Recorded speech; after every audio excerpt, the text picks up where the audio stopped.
Hi ಎಲ್ರಿಗೂ ನಮಸ್ಕಾರ. ಇವತ್ತಿನ ವಿಡಿಯೋದಲ್ಲಿ ಅಡಿಕೆ ತೋಟಕ್ಕೆ ತುತ್ತ ಸುಣ್ಣವನ್ನು ಯಾವ ರೀತಿ ಹೇಗೆ ಮಿಶ್ರಣ ಮಾಡಬೇಕು, ಹಾಗೆಯೇ ಯಾವ್ಯಾವ ತಪ್ಪುಗಳನ್ನು ಮಾಡಬಾರ್ದು, ಈ ರೀತಿ ಮಾಡೋದ್ರಿಂದ ಕೊಳೆ ಬರದೇ ಇರೋ ರೀತಿ ಹೇಗೆ ತಡೆಗಟ್ಬೋದು ಅಂತ ಈ ವಿಡಿಯೋದಲ್ಲಿ ತೋರಿಸ್ಕೊಡ್ತೇನೆ. ನೋಡಿ, ಇಲ್ಲಿ ತುತ್ತ ಸುಣ್ಣನ ಈ ರೀತಿ ಸ್ಲೋ ಆಗಿ ಬಿಡಬೇಕು. ಸುಣ್ಣ ಕೂಡ ಹೀಗೆ ಒಂದ್ಸಲ ನೀರಲ್ಲಿ ಚೆನ್ನಾಗಿ ಕಡಿಸಿ ನಂತರ ತುತ್ತದ ನೀರನ್ನು ಈ ರೀತಿ ಸ್ಲೋ ಆಗಿಬಿಟ್ಟು ಚೆನ್ನಾಗಿ ಈ ರೀತಿ ಮಿಕ್ಸ್ ಆಗಬೇಕದು.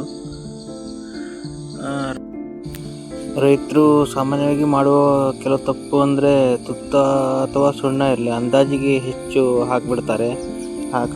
ಹಾಗೆ ಹಾಕುವುದರಿಂದ ಕೂಡ ನಮ್ಮದು ಸರಿಯಾಗಿ ಆಗಲ್ಲ ಔಷಧಿ. ತುತ್ತ ಅಂದರೆ ಸಾಮಾನ್ಯವಾಗಿ ತಾಮ್ರ ಆಧಾರಿತ ಶಿಲೀಂಧ್ರನಾಶಕ ಪದಾರ್ಥ. ಅದು ತೋಟದಲ್ಲಿ ಶಿಲೀಂಧ್ರ ಜನಿತ ಸಮಸ್ಯೆ ನಿಯಂತ್ರಿಸಲು ತಾಮ್ರದ ಆಧಾರಿತ ಔಷಧಿ ತುತ್ತ. ಅದನ್ನು ಹಿಂದಿನದನ್ನು ಬಳಸ್ತಾ ಇದ್ದಾರೆ. ಗಮ್ಮು ಕೂಡ ಚಲೋ ಒಳ್ಳೆ ಕಂಪ್ನಿ ಗಮ್ಮನ್ನು ಬಳಸಬೇಕು, ಅಂದರೆ ನಿಲ್ಲಬೇಕಲ್ಲ ಅದು ಔಷಧಿ ಕೊನೆಗಳಿಗೆ. ಹಾಗಾಗಿ ಈಗ ಬೆಸ್ಟ್ ಅಂದರೆ ಸಿಲಿಕಾನ್ ಬೆಸ್ಟ್ ಅಂತೇಳಿ ಹೊಸ ಒಂದು ಗಮ್ ಬಂದಿದೆ. ಒಂದು 100 ಲೀಟ್ರಿಗೆ ಸಾಧಾರಣ ಒಂದು 30 ml ಹಾಕಿದರೂ ಸಾಕು, ಅಷ್ಟು ಚೆನ್ನಾಗಿ ಕೆಲಸ ಮಾಡುತ್ತೆ ನೋಡ್ರಿ. ರೈತರು ಮಾಡೋ ಇನ್ನೊಂದು ತಪ್ಪಂದರೆ 1 kg ತುತ್ತಕ್ಕೆ 1 kg ಸುಣ್ಣ ಹಾಕೋದು ಬಿಟ್ಟು ಔಷಧಿ ದಪ್ಪ ಆಗಲಿ ಅಂತೇಳಿ 1.5 kg ಹಾಕಿಬಿಡ್ತಾರೆ. ಅದರಿಂದ ತುತ್ತದ ಪವರ್ ತುಂಬ ಹೋಗ್ಬಿಡುತ್ತೆ, ಕಡಿಮೆ ಆಗಿಬಿಡುತ್ತೆ. ಅದು ಬೇಗ ಕೊಳೆ ಬರುತ್ತೆ. ಇದರಿಂದ ಆ ರೀತಿ ಮಾಡಬಾರ್ದು. ಸಾಧಾರಣ 1 kg ತುತ್ತಕ್ಕೆ ಈಗೆಲ್ಲ 700 ಗ್ರಾಮ್ ಸುಣ್ಣನ ಹಾಕಿ ಮಾಡ್ತಾರೆ, ಅಂದರೆ ಪವರ್ ಇರಲಿ ಅಂತ. ಸುಣ್ಣ ಹೆಚ್ಚಾಕೋದ್ರಿಂದ ಪವರ್ ಹೆಚ್ಚಾಗಲ್ಲ, ತುತ್ತದ ಪವರ್ ಕಡಿಮೆ ಆಗುತ್ತೆ, ಆಮ್ಲೀಯತೆ ಕಡಿಮೆ ಆಗುತ್ತೆ. ಹಾಗಾಗಿ ಅದು ಕೊಳೆಗಳಿಗೆ ಅದು ಪರಿಣಾಮ ಕೊಡಲ್ಲ. ಹಾಗಾಗಿ 1 kg ತುತ್ತಕ್ಕೆ 1 kg ಸುಣ್ಣ ಹಾಕಿದರೂ ಅಡ್ಡಿಲ್ಲ, ಅದಕ್ಕಿಂತ ಹೆಚ್ಚಾಕಬಾರ್ದು. ಲೆಕ್ಕದಂತೆ ಒಂದೊಂದು ಏರಿಯಾದಲ್ಲಿ 1 kg ತುತ್ತಕ್ಕೆ ಸಾಧಾರಣ 700 ಗ್ರಾಮ್ ಹಾಕಿದರೂ ಅದು ಕರೆಕ್ಟಾಗಿ ವರ್ಕ್ ಆಗುತ್ತಂತೆ.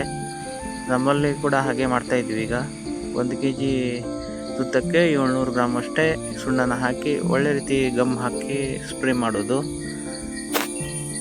ಈಗೆಲ್ಲ ಮರ ಹತ್ತಿ ಹೊಡೆಯೋದಂತೂ ಕಡಿಮೆ, ದೋಟಿ ಬಂದಿರೋದ್ರಿಂದ ತುಂಬ ಈಜಿ ಆಗುತ್ತೆ.